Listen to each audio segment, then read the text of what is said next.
If you find yourself constantly overthinking other people's intentions, deciphering the tone of an email, assuming the worst from a short text message, feeling a knot of suspicion when someone is kind, this message is for you. There is an ancient path to a quieter mind and a more peaceful world, a path illuminated by a story of profound trust that shows us how to be liberated from the exhausting prison of our own negative assumptions. This prison is a subtle one. It has no visible bars, yet it confines our spirit. Its walls are built not of stone, but of suspicion. Its guards are the endless, looping questions that haunt our quiet moments. What did they really mean by that? Why haven't they called back? Is there a hidden agenda behind their compliment? Am I being naive? We live in a state of constant, low-grade vigilance, treating every human interaction as a complex code to be deciphered, a potential threat to be neutralized. This is the background radiation of modern anxiety, a psychic friction that drains our energy, poisons our relationships, and slowly erodes our capacity for simple joy and spontaneous connection. We are told this is wisdom. We are told this is being street smart, realistic, or protecting our energy. We are encouraged to build elaborate defenses around our hearts, to view the world with a skeptical eye, to trust no one until they have passed a series of rigorous, unspoken tests. But the great masters of the heart, the spiritual physicians who understood the true anatomy of the soul, knew that this is not wisdom. It is a sickness. It is a self-inflicted blindness. They taught that the world we experience is not an objective reality, but a direct reflection of our own inner state. What if the key to a more peaceful world out there is not to be more guarded, but to cultivate a profound and unshakable purity in here? Today, we will journey into the life of one such master, the 8th century sage Ibrahim ibn Adham, the legendary Prince of Balkh who renounced a kingdom for a life of humble devotion. His story is not a call to naive, Pollyanna-ish optimism. It is a demonstration of a powerful spiritual technology, a way of being that acts as the ultimate psychological armor. It is a story about a simple meal, a petty conspiracy, and a reaction so pure, so unexpected, that it reveals a fundamental law of the human heart. We do not see the world as it is. We see the world as we are.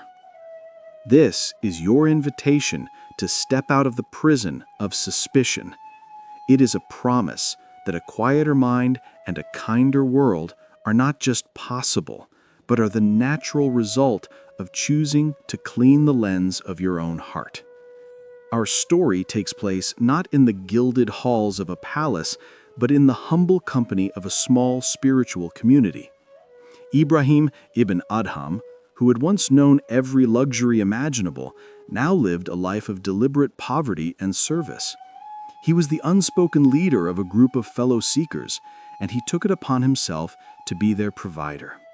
By day, he would perform manual labor, chopping wood, tending gardens, carrying goods in the market, and every evening he would bring his meager earnings back to the group, pooling them so that everyone could eat.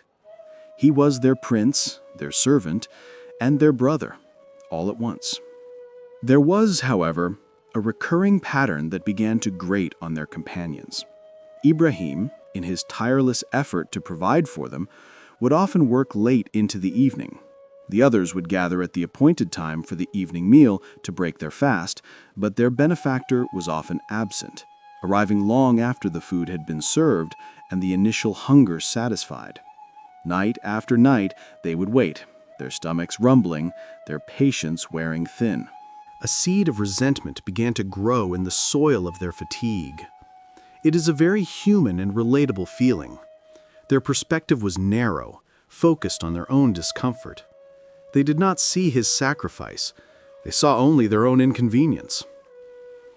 The story he was telling with his actions was one of selfless service. The story they were telling themselves was one of inconsiderate tardiness. One evening, as they sat waiting yet again, this seed of resentment blossomed into a petty conspiracy. One of them spoke the thought that was simmering in all their minds. "Why do we always wait for him? He is the one who was late. Let's teach him a lesson. Let us eat the meal without him tonight. When he arrives and finds that nothing is left, he will see how it feels. Perhaps then he will learn to come on time." It was a small, mean thought, but it found fertile ground in their collective irritation. It appealed to their sense of wounded pride and their desire for control. They agreed. It was a silent pact, a minor betrayal born of a major failure of perspective.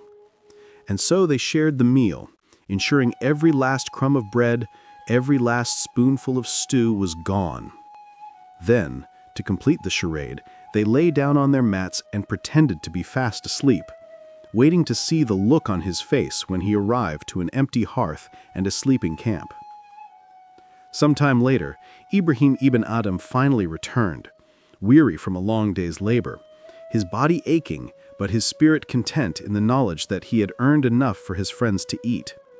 He entered their simple dwelling, expecting to find them sharing their meal. Instead, he was met with silence. The fire was low, the plates were empty, and his companions were all seemingly deep in slumber. Now, let us pause here, at this crucial juncture. This is the moment of the test. The external data presented to Ibrahim is ambiguous, but points toward a negative conclusion.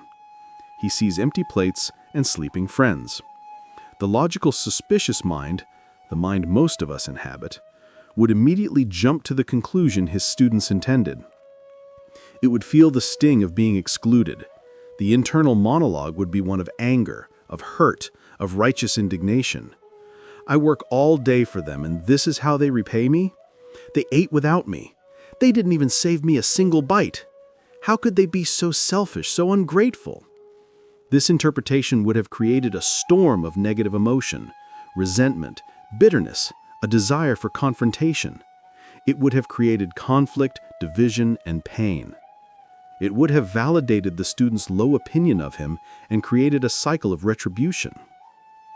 But Ibrahim ibn Adham was not operating with a normal mind. He was operating from a purified heart. And a purified heart is, by its very nature, a different kind of interpretive engine. It does not run on the fuel of suspicion and self-interest. It runs on the fuel of compassion and goodwill. Looking at the same set of facts, the sleeping bodies, the empty plates, his heart generated an entirely different story, a story so pure and so selfless it is almost breathtaking. He did not feel the sting of personal insult because his ego was not at the center of his universe. His first thought was not for himself, it was for them. He looked upon their sleeping forms, and a wave of compassion washed over him. He thought to himself, "The poor souls, they must have found nothing to eat tonight. They must have been so hungry and exhausted that they simply gave up and fell asleep." This is not a rationalization. It is not positive thinking. It is a reflex. It is the natural, spontaneous output of a heart that is constitutionally incapable of assuming the worst. His default setting, his spiritual fitra, was tuned to the frequency of mercy. He saw not selfish conspirators, but suffering brothers. The data was neutral. The lens of his heart transformed it into an opportunity for love. And what does love do when it sees an opportunity? It acts. Without a moment's hesitation, Ibrahim did not wake them. He did not seek to clarify the situation. He simply accepted his compassionate interpretation as reality and moved to solve the problem he perceived. He went quietly to the small sack of flour that remained, took a portion, and began to knead it into dough. He stoked the embers of the fire, coaxing them back to life. He shaped the dough into a simple flatbread and placed it in the hot ashes to bake. The story tells us that he knelt on the ground, his elbows on the dirt floor, blowing gently on the coals to keep them glowing, his face illuminated by the soft light of the fire. He, the former king, was now on his hands and knees, in the dead of night, preparing a meal for the very men who had just deliberately betrayed him, all because his heart was too pure to even conceive of their betrayal. At that moment, lulled by the warmth of the fire and the gentle sounds of his work, some of the students began to stir. They awoke from their feigned slumber to a scene that would be seared into their consciences forever. They saw their master, whom they had tried to punish, hunched over the fire, his face etched with loving concern, baking bread for them. Confused, they sat up and asked him, "Ibrahim, what are you doing?"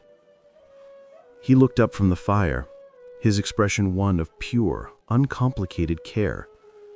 "I saw you all asleep and the plates empty," he said softly. "And I thought to myself, they must not have found anything for their evening meal and fell asleep from hunger. I didn't want to wake you until the bread was ready." The weight of those words fell upon the students with a devastating force. In an instant, they saw the vast, cavernous distance between the state of their own hearts and the state of his. They had presented him with malice, and he had reflected back nothing but mercy. They had given him suspicion, and he had returned only service. They had tried to teach him a lesson in selfishness, and instead, he had given them a divine masterclass in love. Filled with a profound and burning shame, they could only look at one another, the unspoken thought passing between them, "Look at what we have done, and now look at what he is doing." This story is a perfect illustration of a principle that lies at the very heart of Sufi psychology, a truth that was later articulated with stunning clarity by the wise of many traditions. It is the principle that the world is a mirror. What you see in others is, more often than not, a direct reflection of what is in yourself. The wise have said that every person assumes all others are just like them. This is not a moralistic platitude, it is a description of a fundamental cognitive mechanism. The great Andalusian sage Ibn Hazm expressed this with piercing insight when he wrote, and I will translate his meaning for us here, "Wisdom can do nothing for a person whose own nature is corrupt.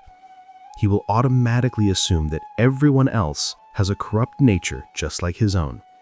I have encountered people of such a low and foul character that their souls imagined all of humanity to be just as foul as they were."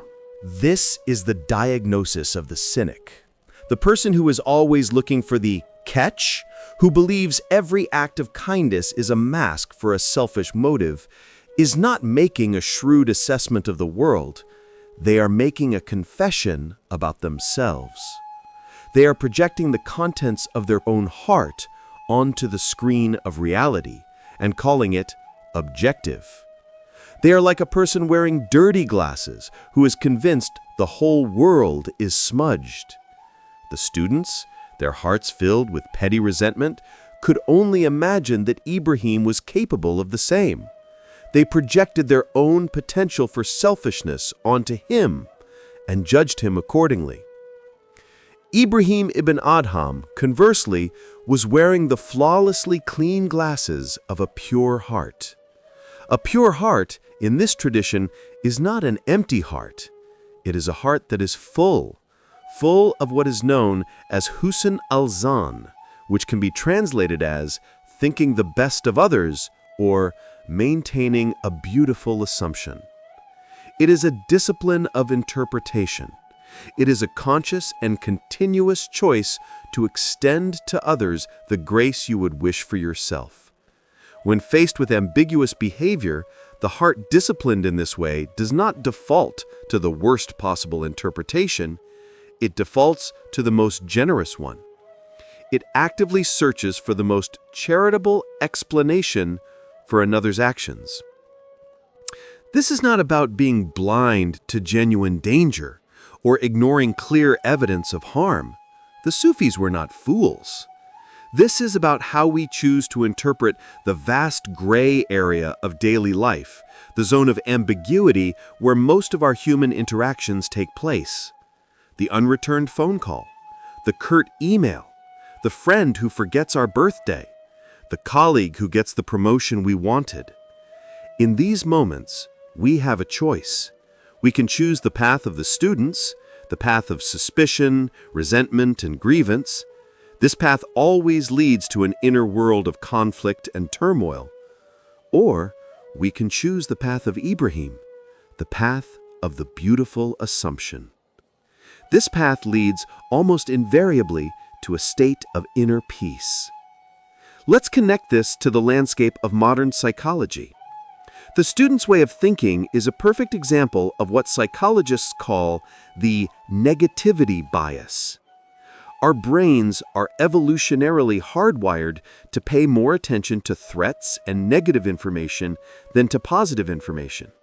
It was a useful survival mechanism on the savannah, but in our complex social world, it often leads to chronic anxiety and misinterpretation. We are also prone to the fundamental attribution error, the tendency to explain someone else's behavior by their internal character, while explaining our own behavior by external circumstances. So, when someone is late, we think they're inconsiderate. When we are late, we think the traffic was terrible. The practice of Husn al-Zan, the beautiful assumption, is a powerful cognitive technology for overriding these flawed mental shortcuts. It is a conscious and continuous training of the brain. Ibrahim ibn Adham had so mastered this practice that it was no longer a conscious effort. It was his natural state. He had rewired his own neurology for compassion. This story also teaches us that the state of our heart is not just an internal experience, it is a creative force. It actively shapes the reality we inhabit. Consider the two possible outcomes of that night. Had Ibrahim reacted with anger, the camp would have been filled with shouting, accusations, and a lasting bitterness. The student's betrayal would have become a solid, painful reality. But because Ibrahim's heart was a vessel of purity, he performed a kind of spiritual alchemy. He took the base metal of their pettiness and transmuted it into the gold of a life-changing lesson in humility and love. He didn't just avoid a conflict. He created an opportunity for profound spiritual growth for everyone involved. He didn't just add more darkness to the world, he generated light. A person with a pure heart brings peace wherever they go, not because they are passive, but because their very presence is an alchemical agent that neutralizes conflict and elevates the environment around them. So, how do we begin to cultivate this state? How do we start cleaning the lens of our own hearts, especially in a world that seems to constantly give us reasons to be cynical? The path begins with awareness and with small, conscious acts of reinterpretation. Let us try this together now in a moment of quiet contemplation. Allow yourself to settle into a comfortable position. Take a deep breath, and as you exhale, release the armor of your skepticism, just for these next few moments. I want you to bring to mind a recent, minor situation where you felt slighted, ignored, or judged by someone.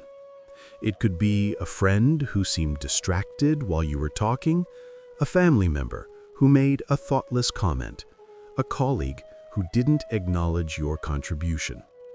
Choose a small instance, one that still carries a little knot of negative energy for you. See the scene in your mind. Feel the small sting of that moment. Now, I want you to identify the story you told yourself about it. What was your immediate, automatic interpretation? Did you think, they don't respect me? They don't care about what I have to say? They are trying to undermine me? Acknowledge this first story. This is the story from the perspective of the students, the story born of the ego's need to feel central and respected. Now, Take another slow, deep breath. And as you exhale, I want you to consciously choose to become Ibrahim ibn Adham. I want you to deliberately and creatively search for at least 3 other possible stories, 3 alternative interpretations that are more generous and compassionate. Perhaps your distracted friend wasn't bored with you. Perhaps they are carrying a heavy, unspoken burden and are struggling just to stay afloat. Perhaps your family member's thoughtless comment wasn't a targeted insult. Perhaps it was a clumsy expression of their own insecurity. Perhaps your colleague's failure to acknowledge you wasn't a malicious slight. Perhaps they were simply overwhelmed with their own workload, and it was a genuine oversight. Don't just think these thoughts intellectually. Try to feel them. Imagine what it would be like for that person if the more generous story were true. Step into their shoes not with judgment, but with a sincere attempt at empathy.